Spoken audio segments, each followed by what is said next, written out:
नमस्कार, मी केतकी जोशी आणि एका अत्यंत महत्त्वाच्या विषयावर आपण बोलणार आहोत। तो आहे आपल्या बळीराजाबद्दलचा। कारण बळीराजाला यंदा खूप मोठा फटका बसलेला आहे पावसाचा। हल्ली पाऊस अत्यंत बेभरवशाचा वागतोय आणि याच अतिवृष्टीमुळे शेतकऱ्याचं कंबरडं मोडलंय। बळीराजाला 10,000 कोटींच्या पॅकेजची घोषणा तर मुख्यमंत्र्यांनी केली। दिलासा खरोखर आहे का खोटा आहे? सरकारने शेतकऱ्यांच्या तोंडाला पानं पुसल्याचा आरोप विरोधकांनी केलाय। मात्र या आरोप प्रत्यारोपांच्या फैरींच्या पलीकडे जाऊन बळीराजाच्या हाती योग्य मदत मिळायला हवी, यासाठी न्यूज 18 लोकमतची ही खास मोहीम।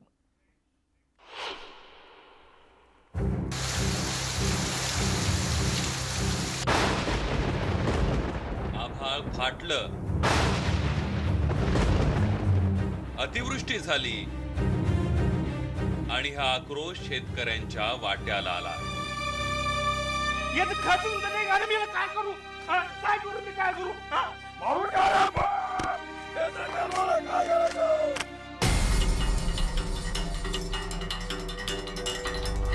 कापणीला आलेल्या पिकांनी माना टाकल्या, सोयाबीन शेतातच सडून गेलं,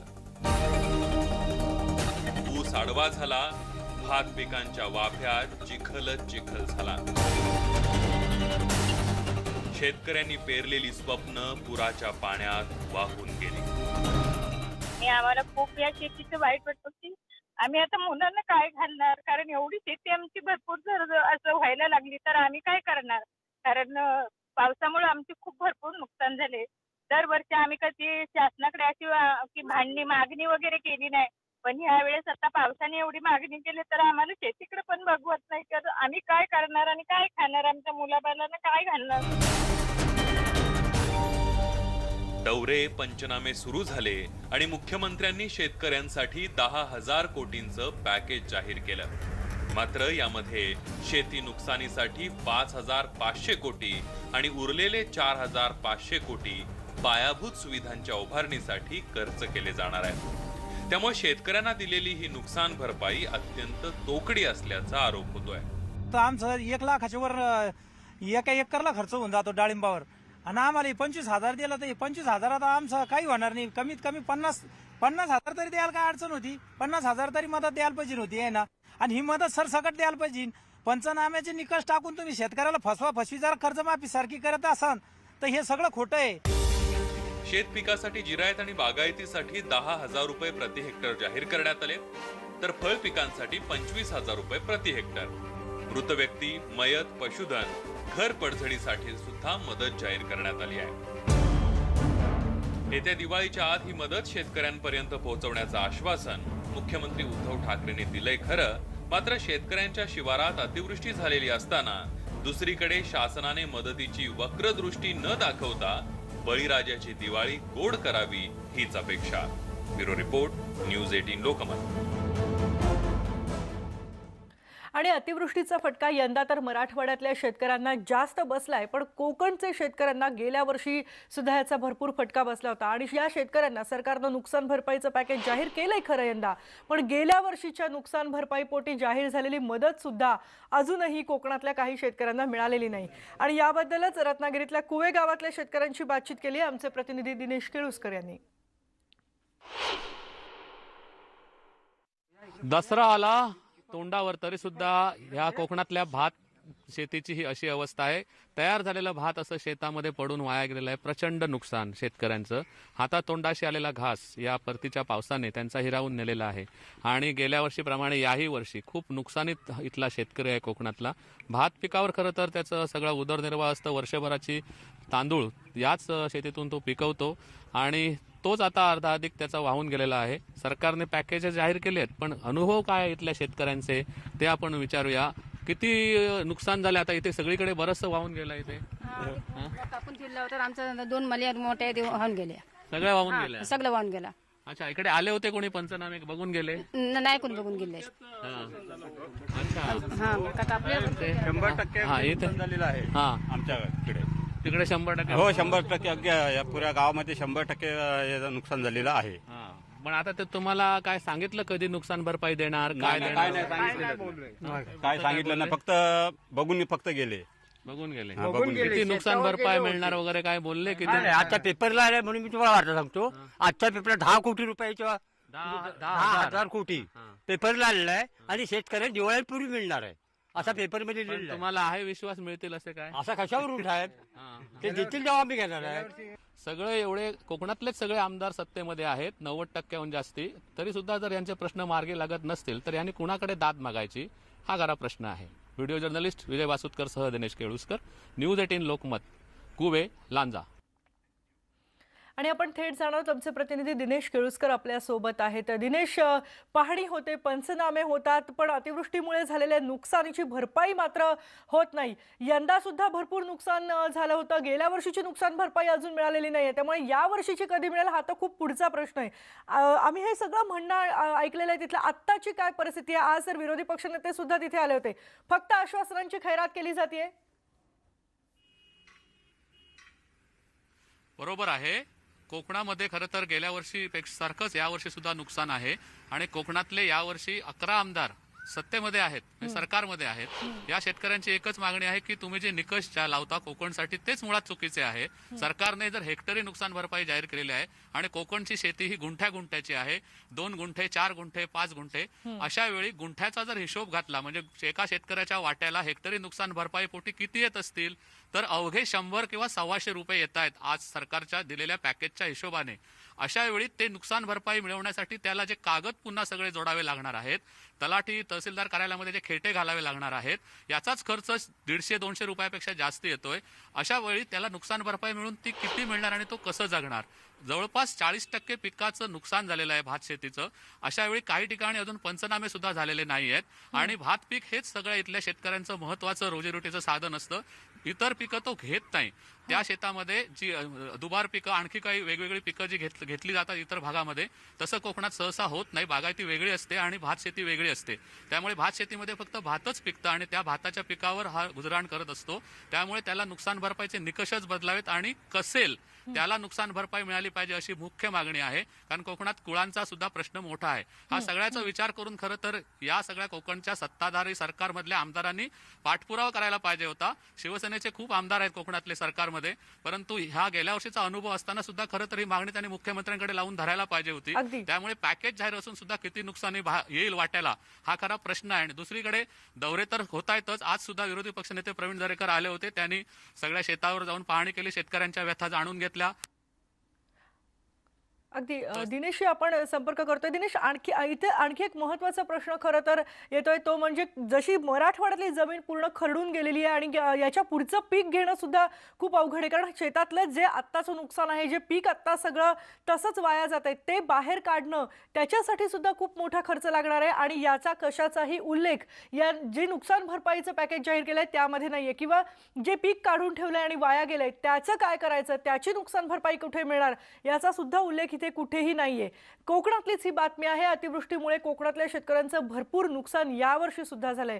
या नुकसान भरपाईच्या बाबतीत दापोलीमधल्या शेतकऱ्यांच्या नेमक्या काय प्रतिक्रिया आहेत ते बघूयात. पदरात काय पडणार, कारण या ठिकाणचा शेतकरी जो आहे तो अल्पभूधारक आहे, गुंठेवारी शेती आहे. मात्र मागच्या वर्षीचं नुकसान भरपाई त्यांना मिळाली नाही. काही शेतकऱ्यांना गुंठ्याला 65 रुपये ही सरकारची मदत मिळाली होती. मात्र यावर्षी त्यांच्या पदरात काय पडणार या संदर्भात आपण जाणून घेऊया. माझ्यासोबत काही शेतकरी आहेत. शेतकऱ्यांना नेमकं काय वाटतंय? कोकणातली भात शेती उद्ध्वस्त झालेली आहे. सर, आपल्याला काय वाटतंय? सर्वप्रथम मी सन्मान्य मुख्यमंत्र्यांना धन्यवाद देतो की त्यांनी आर्थिक पॅकेज जाहीर केलेलं आहे. 10,000 रुपये हेक्टरी आर्थिक मदत जाहीर केलेली आहे. आमचं 2 हंगामाचं नुकसान झालेलं आहे. एक तर खरीप आणि रब्बी. कारण खरीप मध्ये आता भात पीक होतं ते पूर्ण नष्ट झालेलं आहे, नाचणी नष्ट झालेली आहे, वरी नष्ट झालेली आहे. आम्ही दुसरं रब्बीला पीक घ्यायचो, पावटा, कुळीद आणि कडवे लावायचो, तूर लावायचं, तेही आम्हाला घेता येणार नाही का पूर्णपणे शेती उद्ध्वस्त झालेली आहे. आणि हेक्टरी 10,000 मदत म्हणजे एकराला 4,000 झाली, गुंठ्याला 1,000 झाली. आणि कोकणातली शेती गुंठेवारीत आहे. कोणाचा अर्धा गुंठा शेती आहे, 1 गुंठा शेती आहे, कोणाची 2 गुंठे, कोणाची 5 गुंठे शेती आहे. पंचनामे करणारे अधिकारी पूर्ण गुंठ्याला नुकसान भरपाई करणार नाही, 100% नुकसान भरपाई देणार नाहीयेत. तर कोकणातल्याच खेडमध्ये सुद्धा शेतकऱ्यांच्या शेतीची मोठी हानी झाली आहे. अक्षरशः शेतकऱ्यांच्या कुटुंबियांना काय खायला द्यायचं हा प्रश्न सुद्धा या शेतकऱ्यांसमोर आहे. किती नुकसान झालंय तुमच्या शेतीचं आणि जे तुम्हाला नुकसान भरपाई मुख्यमंत्र्यांनी दिलेली आहे त्यात समाधानी आहात का? समाधानी नाही, कारण निकष काढला तर तो खूप कमी अपुरा बोलतोय.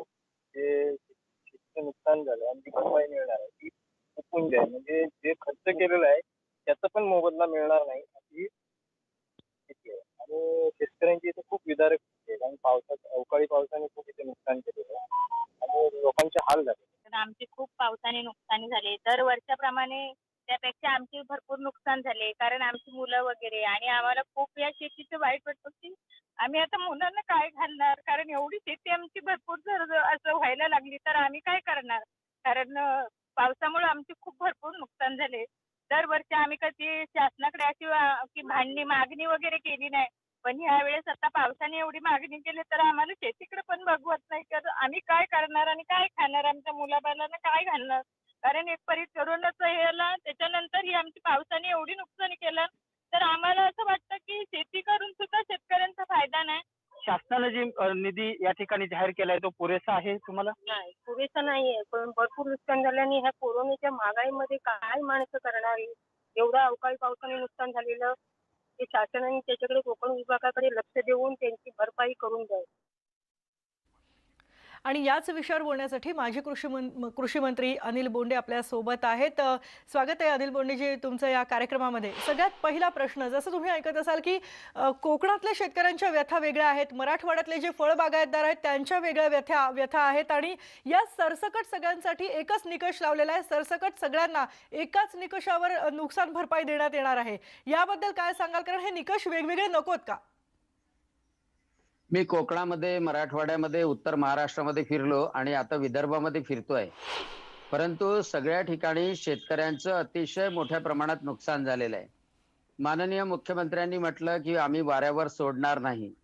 परंतु दुर्दैवाने म्हणावं लागतं, मला असं म्हणण्यास खूप आनंद होत नाही की मुख्यमंत्री महोदयांनी शेतकऱ्यांसाठी 10,000 कोटी रुपये मदत देतो असं म्हटलं.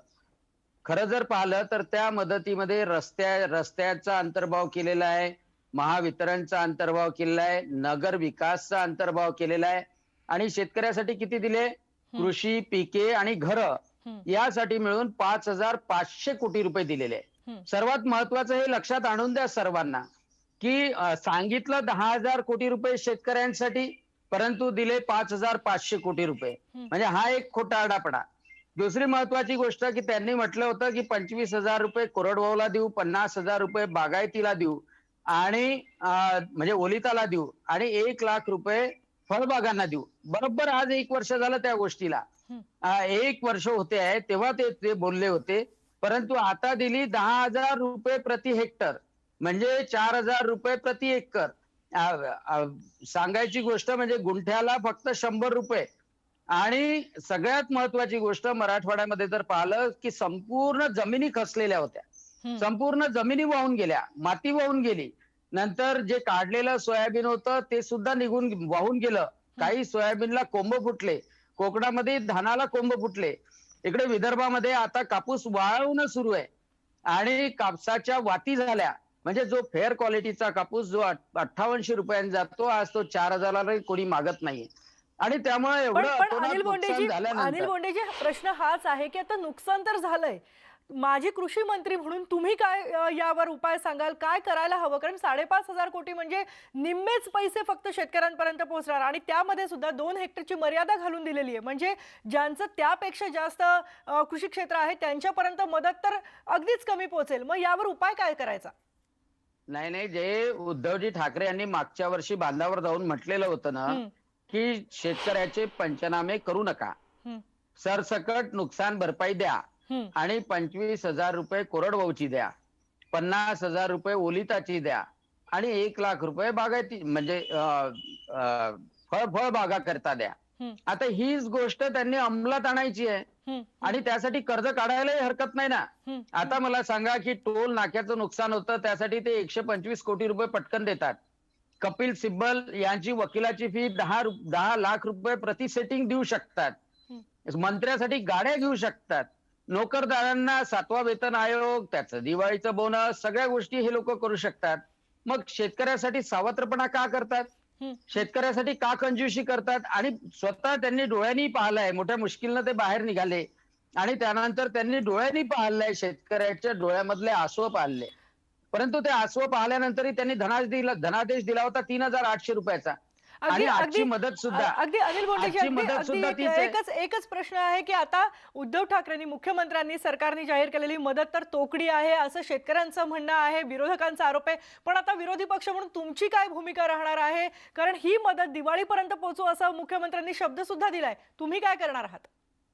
निश्चितपणे शेतकरी आंदोलन करतात आहे. आजच वर्धेमध्ये अर्धनग्न आंदोलन शेतकऱ्यांनी केलं, म्हणजे उत्स्फूर्तपणे केलं. काही भारतीय जनता पक्षाने किंवा विरोधी पक्षांनी नाही केलं, स्वतः शेतकरी उतरले. कारण की सोयाबीन काढायचे सुद्धा पैसे निघाले नाही. म्हणजे इतकी भयानक परिस्थिती आहे की 1 क्विंटल 50 किलो जर सोयाबीन होत असेल तर ते काढायसाठी 1200 रुपये ते 2200 रुपयेपर्यंत लागतात. म्हणजे पेरणीचा खर्च निघाला नाही. आणि म्हणजे मदत जर म्हणतो तर 4000 रुपये प्रति एकर, ती फक्त 5 एकरापर्यंत मर्यादित राहणार आहे. आणि त्यामुळं शेतकऱ्याचं इतकं मोठं नुकसान झालेलं आहे की ही दिवाळी तर काळी झालेलीच आहे. पण अनेक शेतकऱ्यांना असं वाटतं की बा आता पाऊस चांगला झाला तर रब्बीमध्ये आपण चना तरी घेऊ. तर चण्याचं बियाणं देतानाही यांनी काय केलं, बियाणं सुद्धा सरसकट देत नाहीये. त्यामध्ये लॉटरी सिस्टीम काढली. म्हणजे 100 लोकांनी अर्ज करायचे आणि त्यामध्ये 30 अगदी लोकांना म्हणजे मिळेल. म्हणजे गावागावात आधीच शेतकऱ्यांपर्यंत आधीची नुकसान भरपाई नाही, त्याच्यात आता पुढे लॉटरी सिस्टीमनं बियाणं, असा सगळाच गुंता आता याच्या पुढे सुद्धा शेतकऱ्यांसाठी झालेला आहे. धन्यवाद अनिल बोंडेजी आमच्या या कार्यक्रमात सहभागी झाल्याबद्दल. सरकार कोणतंही असो, शेवटी शेतकऱ्यांपर्यंत नुकसानीची भरपाई पोहोचतच नाही, हाच एकूण अनुभव आहे. कारण फक्त प्रत्येक वेळेला आश्वासनं दिली जातात. जुन्नरमध्ये सुद्धा अशाच प्रकारची परिस्थिती आहे. कारण जुन्नरमधल्या कांदा आणि बटाट्याचे व्यापारी आणि शेतकरी यांनी सुद्धा आता जी शेतकऱ्यांना मदत केलेली आहे त्याबद्दल नाराजी दर्शवली आहे. सातगाव पठार हा बटाट्याचा खूप मोठा आगार आहे आणि याच आगारामध्ये किंवा कांद्याच्या आगारामध्ये नेमकी परिस्थिती काय होती, शेतकरी समाधानी आहेत का या सगळ्या मिळालेल्या पॅकेजवरती, हे विचारणार आहोत. आपल्यासोबत काही शेतकरी आहेत. मला सांगा, आता ठाकरे सरकारने जी काही मदत जाहीर केलेली आहे तर यावरती तुम्ही समाधानी आहात का? ठाकरे सरकारने जी हेक्टरी 10,000 मदत जाहीर केलेली आहे, आज सरकारपुढे सुद्धा काही मर्यादा आहेत. पण सातगाव पठार भागातील जो शेतकरी आहे तो बटाटा पिकासाठी भांडवली खर्च हा मोठा असतो. अनेक पतसंस्था असतील, राष्ट्रीयकृत बँका असतील किंवा सहकारी सोसायट्या असतील, यामार्फत तो ह्या बटाटा पिकासाठी कर्ज घेत असतो. आज बटाटा पिका काढणीला आले असताना अतिवृष्टीने 8 ते 10 दिवस सातगाव पठार भागामध्ये धुमाकूळ घातल्यामुळे बटाटा पीक पूर्णपणे नामशेष झालेले आहे. दसरा दिवाळी हे सण जवळ आलेले आहे. दसरा दिवाळीचं सोडा पण सातगाव पठार भागामध्ये घेतलेल्या बटाटा पिकासाठी या सोसायट्या असतील, राष्ट्रीयकृत बँका असतील, पतसंस्था असतील, यांचं कर्ज कसं फेडायचं हा फार मोठा प्रश्न आज शेतकऱ्यांपुढे पडलेला आहे. येणारी दिवाळी ही शेतकऱ्याच्या दृष्टीने चिंतातूर आहे. पिकाचं हे जे पीक कर्ज आहे ते कसं फेडायचं, सोसायट्यांचं कर्ज कसं फेडायचं हा मोठा प्रश्न आहे. अजून काही शेतकरी आहेत. मला सांगा, हेक्टरी किती खर्च होत होता आणि हे सगळं तुम्हाला 10,000चं पॅकेज परवडणार आहे का? आंबेगाव तालुक्यातील सातगाव पठार हा बटाट्याचा आगार समजला जातं. केवळ हा सारा परिसर निसर्गावर पिकणार आहे. पीक चांगलं येतं, बहरतं, परंतु मध्यंतरी झालेल्या अतिवृष्टी पावसामुळे संपूर्ण पिकाची नासाडी झाली आणि शेतकरी हैराण झाला आहे. शेतकऱ्यांचा आक्रोश ऐकून जिल्हाधिकाऱ्यांनी देखील येऊन पंचनाम्याचे आदेश दिले. पंचनामे झाले, पण शासनाने एक तुटपुंजी मदत जाहीर केली. हेक्टरी 10,000 रुपये, एक तुटपुंजी मजुरी देखील भागत नाही. पश्चिम महाराष्ट्र असू देत, कोकण किंवा मराठवाडा, सगळीकडे हीच परिस्थिती आहे. संपूर्ण उस्मानाबाद जिल्ह्यानं सुद्धा आजपर्यंत अशीच अतिवृष्टी कधीच अनुभवलेली नव्हती. पण यंदाच्या अतिवृष्टीमुळे मात्र त्यांच्या तोंडचंही पाणी पळाले. पाहूयात. आपल्यासोबत काही शेतकरी आहेत. बघा, आज जे पॅकेज सरकारनं जाहीर केले, राज्य सरकारनं, ते तुम्हाला पुरेसं वाटतं का? 10,000 हेक्टरी मदत त्यांनी जाहीर केली कोरडवाहू आणि जिरेसाठी. आपल्याला ते पुरेसं वाटतं का पॅकेज? सर, कोरडवाहूसाठी एक तर दुबार पेरणीचं संकट, पुन्हा वरून हे आसमानी संकट, सगळं उगवलं शेतामध्ये, भिजले. 10,000 रुपयानं काय होतंय? काय होत नाही 10,000 रुपयानं. काय सरकार मायबाप देईल ते देईल, काय करावं आता आपण? कमी आहे ते मदत कमी असण्याचं पण कारण असं आहे की SDRF ची जी काही नॉर्म आहेत त्या नॉर्ममध्ये तर पूर्वी 6,800 रुपये हेक्टरीच प्रोव्हिजन होती. ह्या सरकारनं थोडीशी वाढवून दिली, त्यामुळे काही अंशी दिलासा आहे. परंतु प्रत्यक्षात शेतकऱ्याचं जे नुकसान झालेलं आहे, अगदी जी काही जमीन खरडून गेलेली आहे त्याचा खर्च जमीन दुरुस्त करण्याचा, पीक वाहून गेले ते तर नुकसान वेगळंच आहे, परंतु ज्यांची जमीन वाहून गेली आहे त्यांचं नुकसान जर बघितलं, त्यांची जमीन दुरुस्त करायची म्हटलं तर जवळपास हेक्टरी 50,000 रुपये त्याचा खर्च आहे. आणि अशा परिस्थितीमध्ये सरकारनं ह्या 10,000 कोटीमध्ये या महाराष्ट्रातल्या पूरग्रस्त लोकांचं काही होणार नाही. उस्मानाबाद जिल्ह्यातल्या एकट्या उस्मानाबाद जिल्ह्यातल्या शेतकऱ्याचा जर विचार केला तर जवळपास 2 ते 2.5 लाख हेक्टर जमिनीवरचं नुकसान झालेलं आहे आणि पैशाच्या स्वरूपात म्हटलं तर जवळपास 1000 ते 1200 कोटी रुपयाचं नुकसान या ठिकाणी झालेलं आहे. मदत जी आहे ती तोकड्या स्वरूपाची शेतकरी सांगतायत. शेतकरी जेव्हा मेहनत करतो तो मातीत करतो आणि त्या मातीत सोनं पिकवतो. मात्र त्या सोन्याचं किंवा ह्याचं पिकाचं मोल होऊ शकतं पण त्याच्या मेहनतीचं मोल होऊ शकत नाही. मुआवजा काही दिला असला तर मेहनतीचा किमान मेहनती एवढा तरी पैसा किंवा त्या पिका एवढा तरी पैसा मिळावा एवढी कुठेतरी शेतकरी माफक अपेक्षा करतो. आणि ही मदत जी जाहीर केलेली आहे ती खरोखरच मदत आहे की हा शेतकऱ्यांना तात्पुरता दिलासा फक्त वाटतोय, यावर आपण यानंतरही बोलणार आहोत. राज्यातल्या विविध भागातल्या शेतकऱ्यांच्या प्रतिक्रिया जाणून घेणार आहोत पण एका ब्रेक नंतर.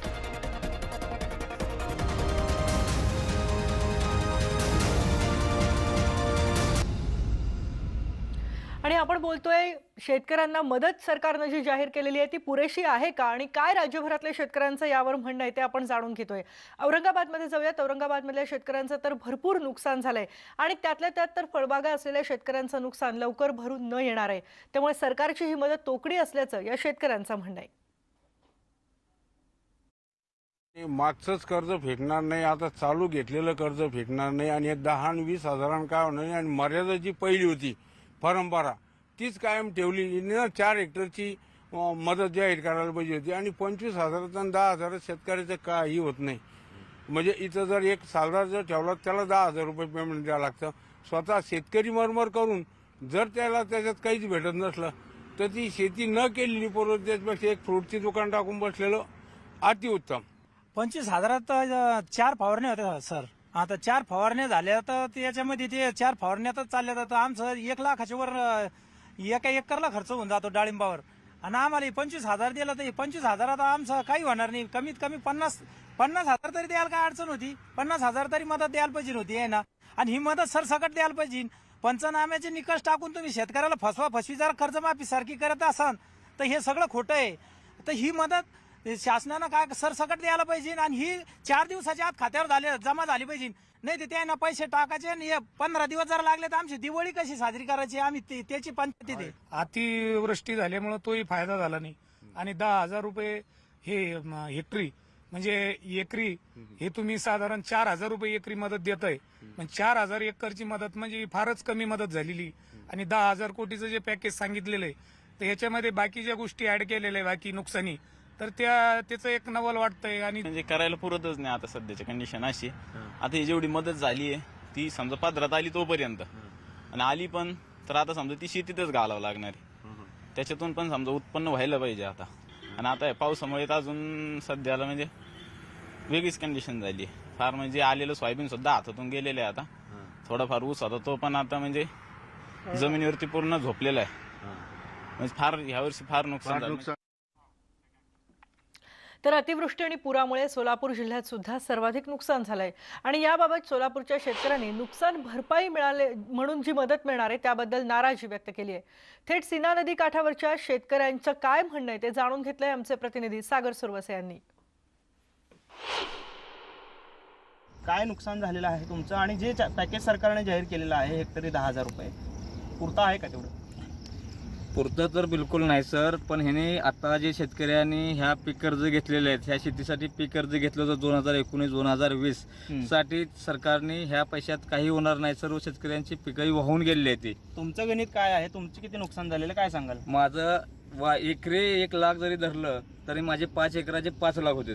तर सरकारने दिलेत फक्त 10,000 हेक्टरी. तर ह्याच्यात कसं बघणार आणि घेतलेलं पीक कर्ज आहे ते कुठून भरणार हा प्रश्न महत्त्वाचा पडलेला आहे सर. शासनाने जे जाहीर केलेली आहे मदत 10,000 ह्या 10,000मध्ये शेतकऱ्याचं काही होणार नाही.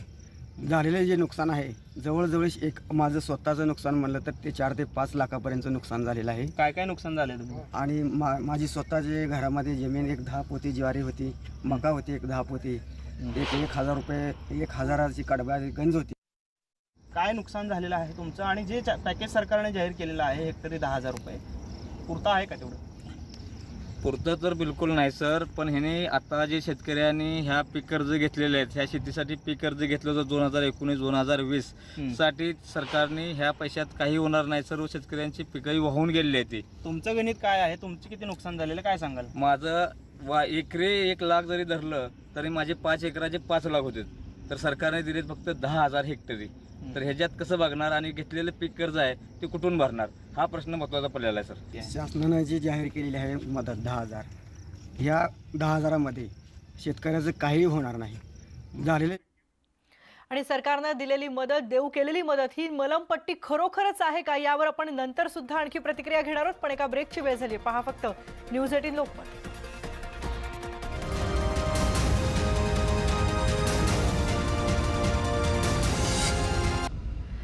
उद्धव ठाकरे सरकारनं शेतकऱ्यांना देऊ केलेली मदत खरोखरच पूर्ण पुरेशी आहे की केवळ तात्पुरता दिलासा आहे, नुसतं किंचितसा दिलासा आहे, हे आपण बघतोय. वाशिम जिल्ह्यात जाऊयात. वाशिम जिल्ह्यात सततच्या पावसानं प्रमुख पीक असलेल्या सोयाबीनचं खूप जास्त नुकसान झालंय.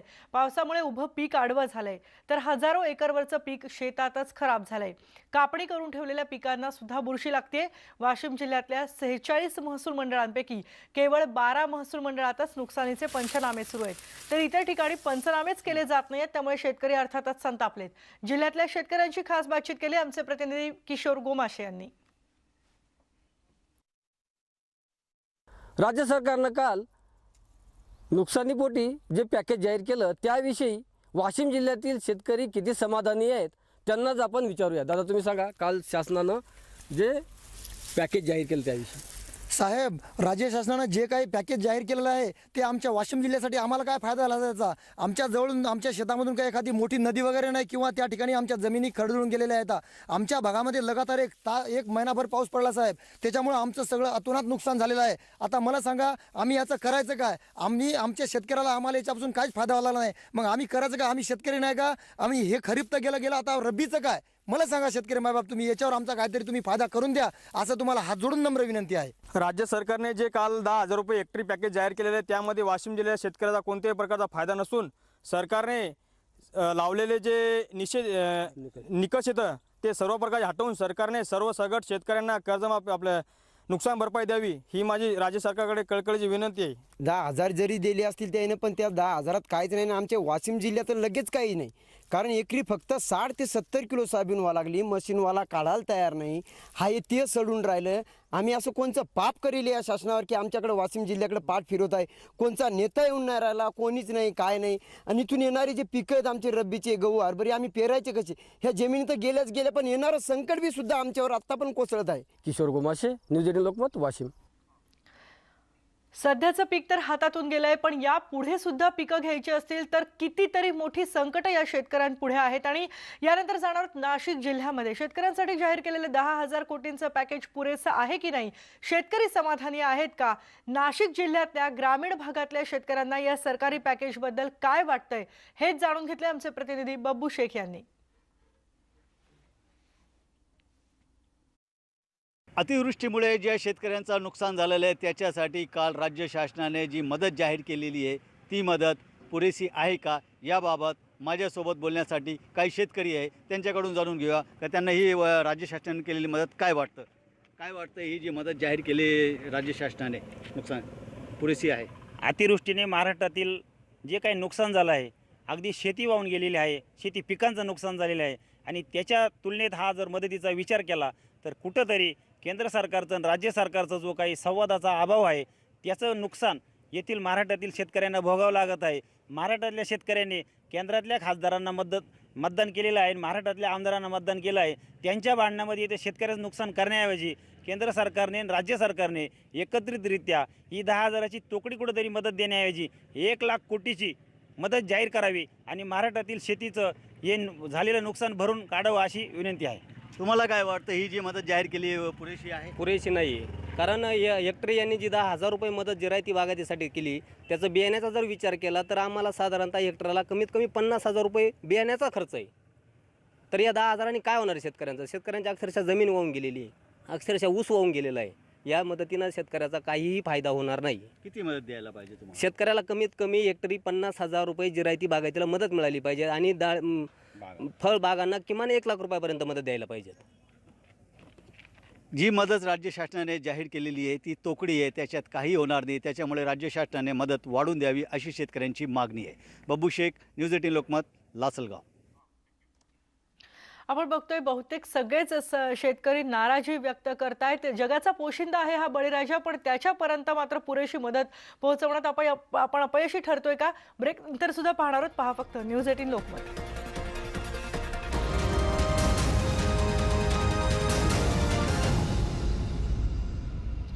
सरकारनं मदत तर जाहीर केलेली आहे आणि ती दिवाळीच्या आधीपर्यंत म्हणजे दिवाळीपर्यंत तरी नक्की पोहोचवा असा शब्द सुद्धा उद्धव ठाकरे मुख्यमंत्री यांनी दिलाय. पण सरकारनं जाहीर केलेल्या या पॅकेजमधली मदत दिवाळीच्या पर्यंत किंवा दिवाळीच्या आधी खरोखरच पोहोचते का हा प्रश्न आहे. मात्र ही मदत दिवाळीच्या आधी शेतकऱ्यांपर्यंत पोहोचवण्यासाठी प्रयत्न करू असं किशोर तिवारी यांनी म्हटलंय. मुख्यमंत्र्यांनी घोषणा केली आहे की हे 10,000 कोटी रुपये शेतकऱ्यांच्या पदरात दिवाळीपूर्वी मिळतील. तर मला सगळ्या अधिकाऱ्यांना विनंती करायची आहे, कर्मचाऱ्यांना विनंती करायची आहे की त्यांनी तातडीने ही मदत बँकेत जमा करावी व मला बँक अधिकाऱ्यांचे कर्मचाऱ्यांचे सुद्धा लक्ष याकडे वेधायचं आहे की अनेक शेतकऱ्यांना तांत्रिक छोट्या छोट्या अडचणीमुळे ही मदत वेळेवर मिळत नाही. तर तलाठी बंधू आहेत, आमचे तहसीलदार बंधू आहेत, जिल्हाधिकारी आहेत, त्यांनी ही मदत दिवाळीपूर्वी मिळेल अशी व्यवस्था करावी. तर इतर सुविधांसाठी शासन जो पैसा खर्च करतोय त्याला काही काळ स्वल्पविराम देऊन जास्तीत जास्त मदत आधी शेतकऱ्यांपर्यंत पोहोचवावी असं मत कृषी तज्ञ मिलिंद राऊत यांनी व्यक्त केलंय. कृषी प्रधान देश, कृषीवर आधारित अर्थव्यवस्था आणि त्याच कृषीवर सगळं असताना शेतकऱ्याला आज मोठ्या प्रमाणामध्ये नुकसानीला आणि संकटाला समोर जात आहे. मला वाटतं की गेल्या वर्षीच्या परतीच्या पावसापासून हे जे सुरू झालेलं आहे ते अजूनही थांबलेलं नाही आणि येणारा जो पाऊस आहे तो अजूनही कधी कुठपर्यंत येईल ते सांगता येत नाही. अशा परिस्थितीमध्ये सरकारने कोरोनाचं हे आर्थिक संकट पूर्ण देशावर आलेलं या परिस्थितीमध्ये जे पॅकेज दिलेले आहे ते तटपुंज आहे. सरकारने फक्त एवढंसं पॅकेज न देताना शेतकऱ्यांना जो खर्च लागतो, सोयाबीनच्या बाबतीत विदर्भाचा झाला, कपाशी करता झाला, तर याच्यावर आधारित संपूर्ण उद्ध्वस्त झालेला आहे. तर शेतकऱ्याकडे फक्त मदतीच्या दृष्टिकोनातून न बघता आपल्या देशाची अर्थव्यवस्था कृषीवर आहे हे लक्षात घेऊन त्याला प्रत्येकाला जर उभं करायचं असेल तर हे फक्त पहिलं पॅकेज असं सांगून शेतकऱ्याला मदत करावी. वाटल्यास एखादा खर्च कमी करावा, 7वा वेतन आयोग जो देत आहे तो थांबवावा, इतर सरकारी गोष्टी थांबवाव्या, परंतु शेतकऱ्याला प्रथम सरकारने भरीव मदत केली पाहिजे. त्याच्याशिवाय शेतकरी जर उभा झाला नाही तर देश उभा होणार नाही आणि त्याच्याशिवाय आपली अर्थव्यवस्था उभी होणार नाही. कृषी प्रधान देश आहे आणि जगाचा पोशिंदा बळीराजा आता सध्या सगळ्यात जास्त संकटात आहे. सरकारनं केवळ आश्वासनं देऊ नयेत, तोकडी मदत देऊ नये, तर त्यांना पुरेपूर नुकसान भरपाई द्यावी. तरच आपण सगळे यापुढे सुसह्य रीतीने आणि चांगल्या पद्धतीने जगू शकू. नाहीतर या बळीराजाबरोबर आपलंही जगण्याची मुश्किल नक्कीच याच्या पुढे निर्माण होऊ शकते. यानंतर आपण या विशेष कार्यक्रमात इथेच थांबतोय, पण ताज्या घडामोडींसाठी पहा फक्त न्यूज 18 लोकमत.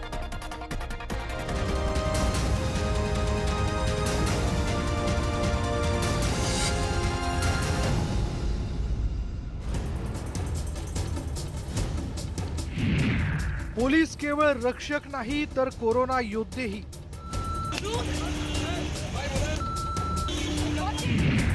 पोलिसांवर हल्ला करण्यास धजवतात कसे? समाज कसा सुरक्षित राहणार? पोलिसांवरील हल्ल्यांवर राजकारण्यांचं मौन. पहा रात्री 8 वाजता. वर्दीचा धाक नाही, फक्त न्यूज 18 लोकमतवर.